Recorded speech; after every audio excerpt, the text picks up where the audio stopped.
Time to break down the biggest stories of the day. This is the top 3 stories of the day on KSLSports.com. 97.5, the KSL Sports Zone. Jake and Band, 97.5, the KSL Sports Zone. Top 3 stories brought to you by J. Brooks Jewelers. J. Brooks, cherish your loved ones. It's J. Brooks Jewelers. Explore your expertly crafted engagement rings made from the finest materials. 2 locations up and down the Wasatch Front. Find them online, jbrooksjewelers.com. Christian, where are we starting today? Well, Ben, the transfer portal opened basically overnight. Utah already losing several key players. John Henry Daly has officially entered the portal, as well as standout corner Smith Snowden. So between that and all the coaches and assistants leaving, this Utah team could look very different next year. Here's what the staff at Michigan looks like at the moment concerning local names. Kyle Whittingham, the head coach.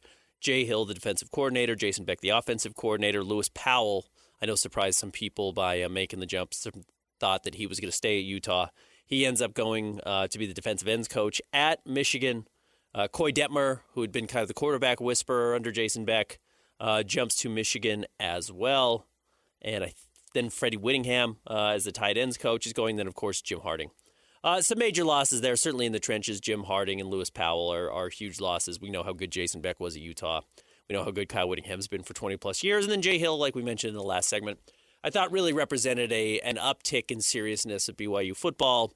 They started to perform at a higher level. They started putting a lot of guys in the NFL. So replacing them is going to be extremely difficult. Whit has a good staff at Michigan. They're going to win. And I would imagine they're going to pick some players off too, just because that's going to be the nature of the business. And we'll see where Smith Snowden ends up going. Is he an option for Michigan? I don't know.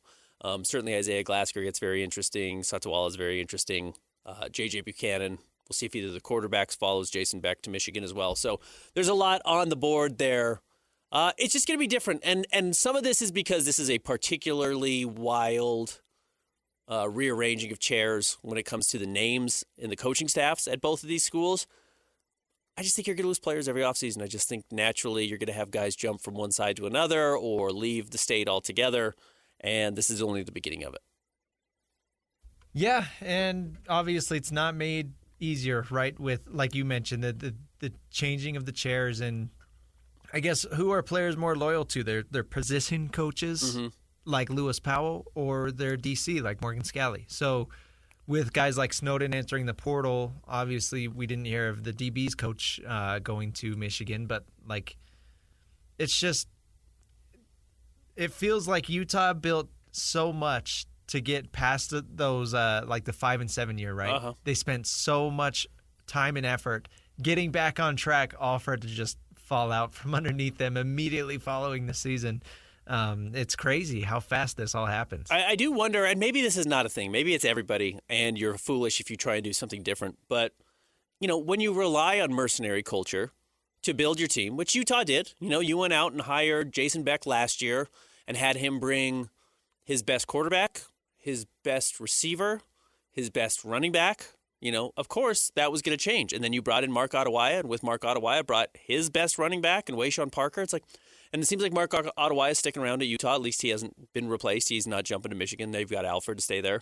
So if you build it on guys who are saying, yeah, I've hit the transfer portal, it worked out for me, and I got paid, why not hit the transfer portal again and see what's best for me and see who offers the most money? And it's way more fun to have all this money than to not have money. I get why that's going to be the case. And look, Utah's going to do the same thing here. If you bring A-Rod or somebody who's not been working in football, Jonathan Smith being kind of the big name that's circulating with Utah right now, it isn't actively working somewhere, you're probably not rating that team of all their talent. That is the advantage of going out and hiring somebody who is on a team that has an established culture or an established identity and bringing them with you. Jason Beck brought 4 guys with him, and that was the huge positive of landing him. Not only is he a good play caller, but he had proven talent around him that knew how to do exactly what he wanted, and Utah benefited from that. So do you go out and try and find an offensive coordinator that does the same thing, that brings in his guys, his quarterback, his receiver, his running back, and then you're ready to go from day one?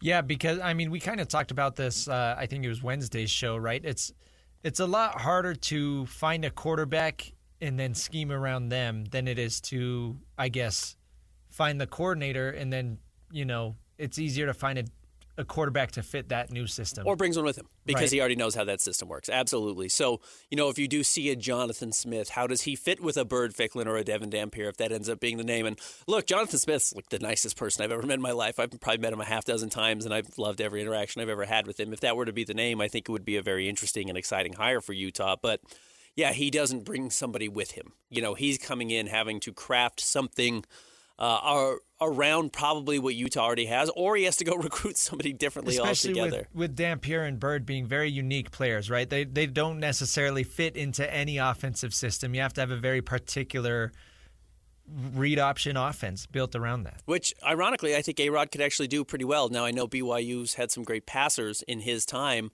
but Jaron Hall could really run the ball. Now, he didn't do it a ton. Bear Bachmeier clearly can really run the ball and is comfortable doing that. You could put Bird or you could put Dampier in a very similar situation and have some success. So keep an eye on the transfer portal. I guess it's maybe not been as active today as I expected, but a lot of these guys I would suspect are renegotiating with their own teams first, trying to see if it's easier. This is who I should talk to. This is where I'm booking my appointments, and I'm going to see what they have for me.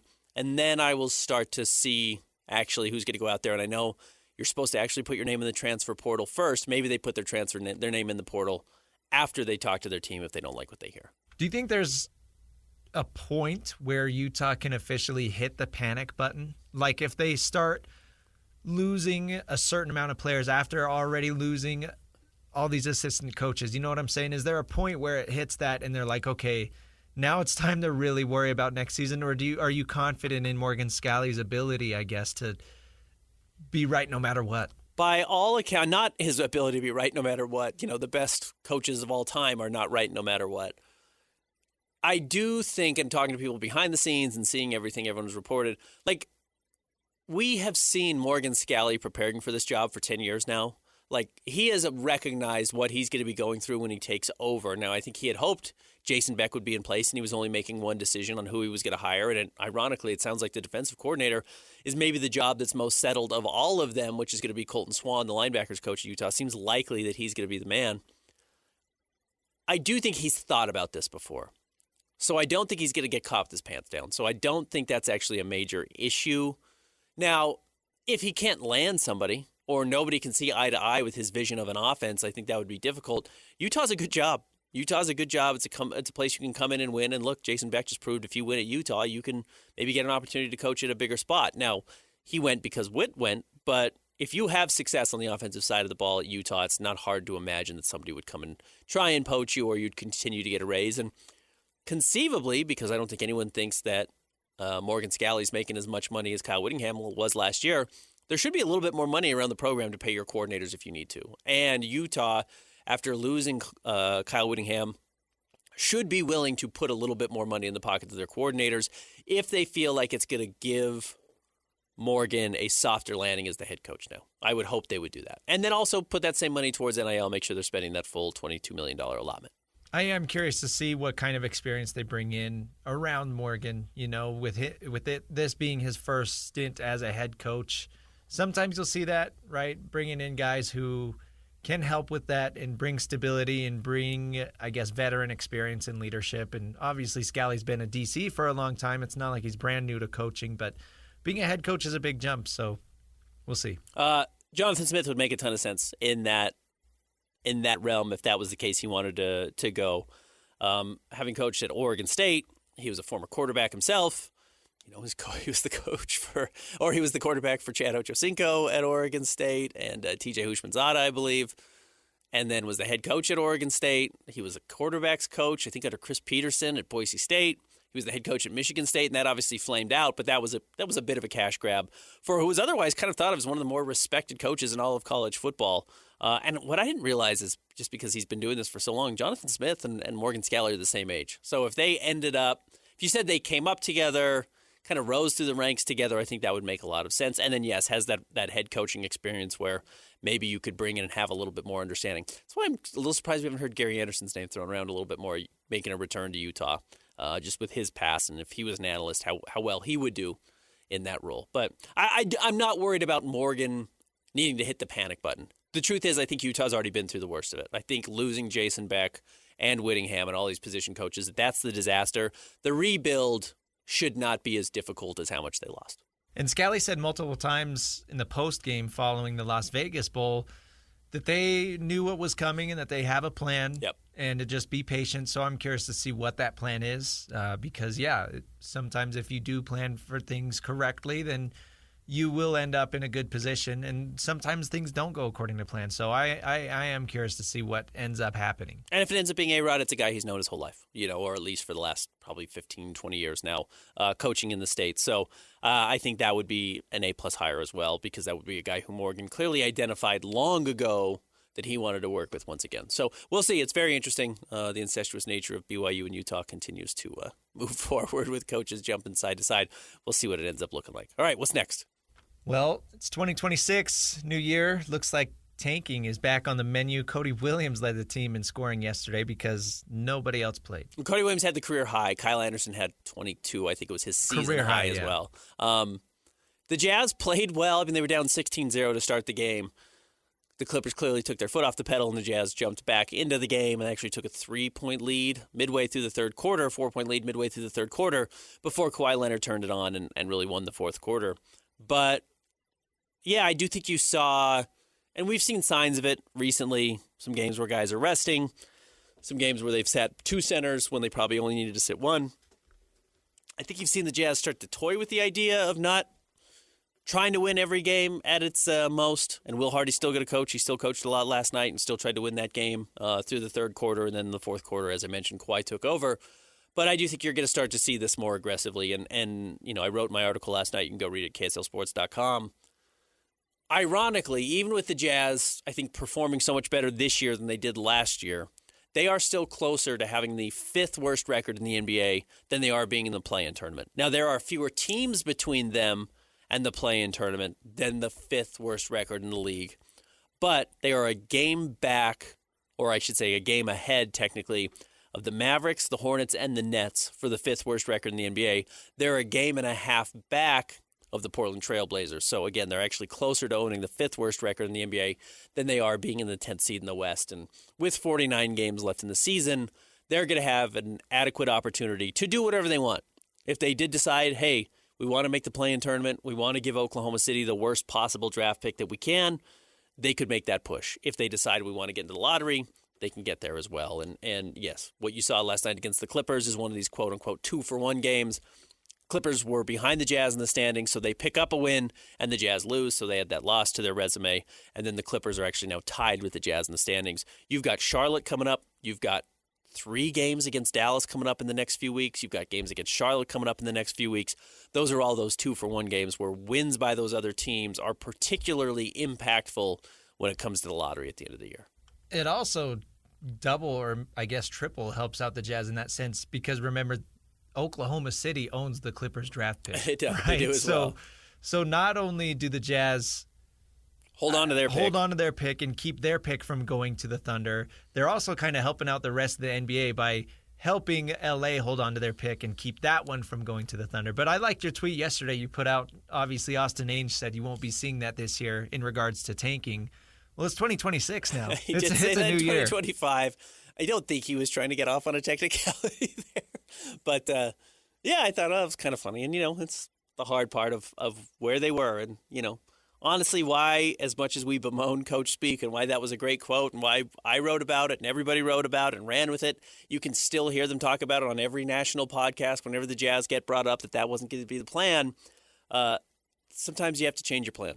Sometimes if you realize, we didn't think Keontae George was going to be a borderline all-star this year. Now, all of a sudden, you do have to change some lineups to lose games to make sure you hold on to a pick because there's no reason to give away a free lottery pick to already the best team in the NBA.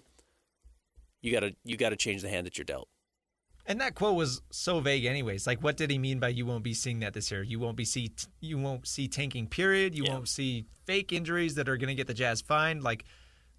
And like DJ was saying, I think that was a very good point he brought up when he joined you the other day. Like, people will, coaches and front office members will say things, and then their opinion can change, and sometimes that just happens. To give you a sense of why, though, the Jazz may want to drop to the fifth worst record in the NBA versus where they are right now, which is tied for 8th with the Clippers. If the season ended today, the Jazz would have about a 58% chance of holding on to their pick and about a 42% chance of giving it to the Thunder. If they drop to 5, they'd have a 99.5% chance of holding onto their pick and a 0.5% chance of dropping all the way to 9. Very slim. Certainly not impossible, but very slim that they would give up. Really, I think if you fall to about that 6th worst record in the NBA, you're going to hold on to your pick. It's over 96%. Again, Dallas won with 1.8%. It's certainly possible that you could lose it even if you have a 96% chance of holding on to it, but your odds of moving to the lottery jump up to like 40%, and your odds of losing the pick are at like 4. So I do think that's going to be the sweet spot for the Jazz. What I do think I would bemoan right now, unfortunately, and because it's just a very real injury, is that last night would have been a fun night if you're a Jazz fan to see Ace Bailey get the keys to the car and go and play in the role that you saw from Kyle Anderson and Cody Williams. Not that Cody shouldn't be getting a shot as well, and Cody I thought was actually very good on the offensive side of the ball last night. But you would like to see Ace in a situation where he doesn't have Keontae or he doesn't have Lauri Markkanen. He's got to create on his own. He's got to take some more of those shots, and maybe he gets a 20-shot night. And what does that actually look like, and what do you learn from him in those situations? That is something, if I were a Jazz fan, I would want to see prioritized probably over the next 40 games, 45 games. Especially because looking at Keontae, I mean, how many times did he have that in his rookie and even second year where he was kind of the go-to guy, and whether that was good for him or not, there were opportunities for him to just go shoot. And Ace, I think, does need to get those because that is going to be his ability. That is going to be what makes him into the all-star caliber player that he can be is, taking over games by being a unstoppable scorer. I think Keontae got a taste of what that glory can look like when you score 30. I think he also got a taste of how difficult it is to shoot 2 of 15 and have everyone blame you for the loss. And what do you get to work harder to do? Do you want to work hard to disappear so you never get any of the credit for any of it, but you're in the NBA? Or do you want to be the star that gets the glory? And he's getting the glory right now, and it's been beneficial for him. Yeah, put Ace in those same situations and see what he can do. All right, what's next? Utah Mammoth begin 2026 with a bang yesterday. Dylan Gunther gets his first career hat trick. 7-2 for the Mammoth yesterday on the road at New York. New York's very good. It was a very impressive win for them, especially considering they were playing on New Year's Day in New York at 1 o'clock right after the ball drop. I mean, I imagine there's a curfew, but I suspect the guys enjoyed the festivities somewhat, so to bounce back and get the victory there to start the new year, I thought was a really good sign. Yes, Dylan Gunther picking up the 3 goals. No empty netters in that either. He really kind of earned that hat trick. Was very impressive. But the entire team was good. They were good on the penalty on the power play. They were good on the PK. You did see Sergachev kind of step up. He hadn't played particularly well.